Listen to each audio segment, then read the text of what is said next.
What's your assessment of how pre-season's gone so far? They've started well. They've obviously done stuff over the summer, because some of the stuff we done today, especially Thursday, was to ease them in.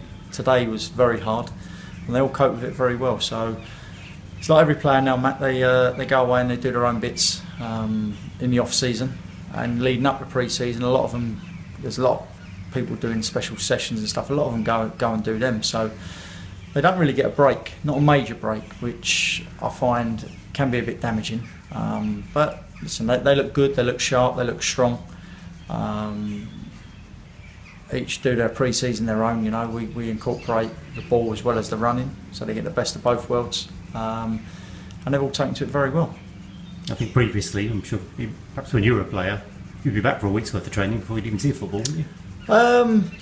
Not necessarily, no, because even back in the day it wasn't dinosaur ages, you know. You've done the long hard running, whether it's laps of tracks or pitches, but then you got the balls out as well. So the myth about no one used to see a ball, some clubs didn't, some do, but that comes down to the manager, the coach, the preparation.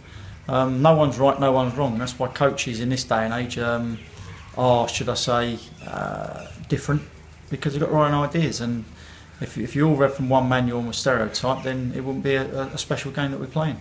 Okay, your recruitment so far? Who do you think it's gone?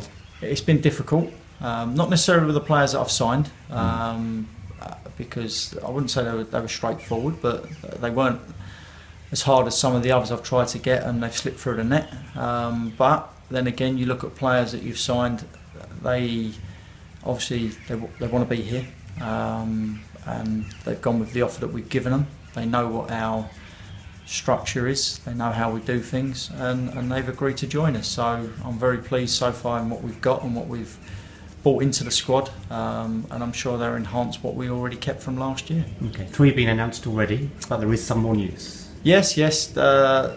Arthur Lee from Hendon's going to be signing the centre half today, which is very pleasing. You know, he's a good, strong, left-sided centre half. He's played the last 2 seasons for Hendon and done very well for him. You know, I think he got player of the season last year. So that's another welcome addition. You know, it's very pleasing to get him. Obviously, with Hendon going into the other league, they lost a lot of players, lost their manager, and the travelling with his business, it just didn't suit and it couldn't work. So we've spoke to Hendon and we've sorted out a deal for him to come to us, which is very pleasing for us. Will there be many more? Possibly. I've got to look at what sort of money we've got left. I've got a good few trialists here at the moment that have come from academies, have come from lower league, and they're showing willing at the minute. Only time will tell in games. There'll be 1 or 2 added. Whether they'll be experienced or learning their trade, that's up to debate at the minute. But I've got a little bit left in the pot to get players, and there will be a couple. It just depends on what end of the market we're going for. If I can keep everyone fit, Matt, you know, the squad I've got is very competitive, but a lot of people have done a lot of good business this summer. Enfield, Dorking, Merstrom, they've done a lot of good business. So, like I say, we've had to try and do ours accordingly to what budget we've got, and we've done that, and we'll stay within that. And like I say, we'll see whatever comes along, because pre-season's a long time in terms of transfers, but a short time in terms of preparation. So there's a possibility. More than a possibility, should I say, because I do need a couple, but it's what end of the spectrum we get them from.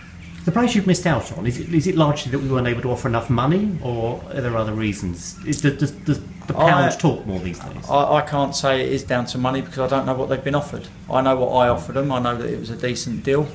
I know on a couple of them they could have got better deals somewhere else, but I'm not privy to say that they did get better money somewhere else, because I don't know what negotiations they had with other clubs.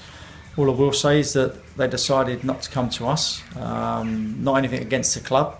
They just decided to apply their trade somewhere else, and that's their decision, as any footballer's decision. So, like I say, I would never get into the fact that other teams are paying more money than us, and that's why players leave. That's for people to make their own judgment. Only the player knows himself why he's gone to that club, and I've got no animosity towards any of them, because it's their decision and it's their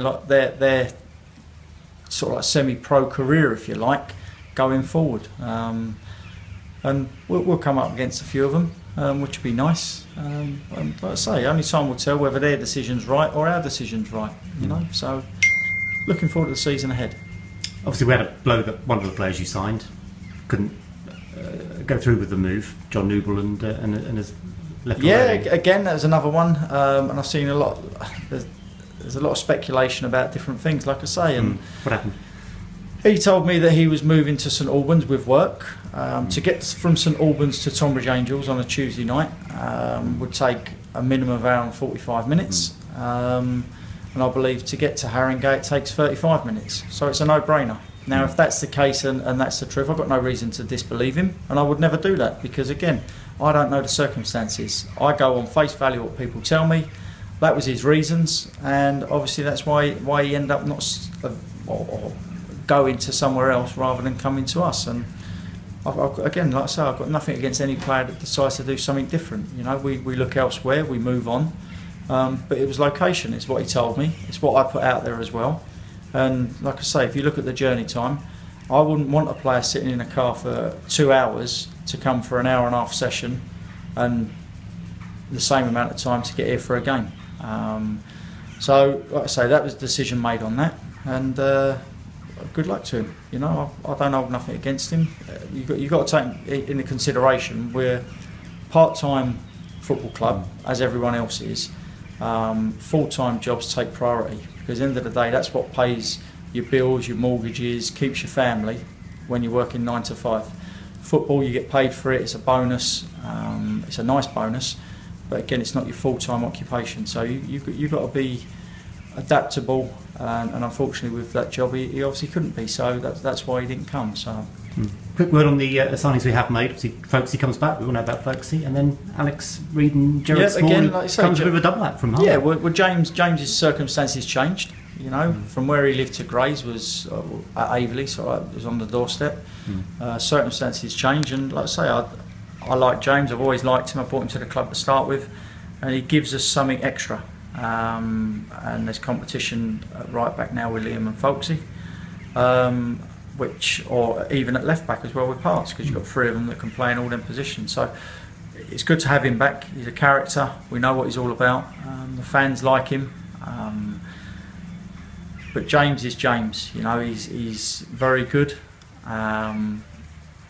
in the changing room, around the boys, and on the pitch he's a good player as well. Let's not get away from that fact. He's a good player on the pitch, and that's what we brought him back to the club for. Okay, and the other 2 from Harlow? I mean, there comes a bit of a double act. No, it was coincidence. Coincidence. It was a case that I'd spoken to Alex and got him on board. You know, I had a meeting with him. We were together for about an hour and a half or so, having a good chat, and eventually signed. Which is pleasing for us, because his record speaks for itself, and if he can emulate that here,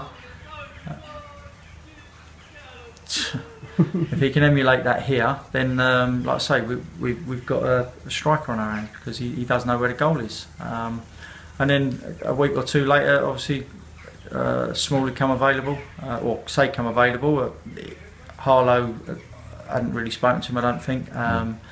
So I got into him and spoke to him and offered him a deal, and he took that deal up, and like I say, he's come as well. So it's ironic that we got both from the same club, but they've both done well there last year, and like I say, hopefully they can hit the ground running here and do well for us.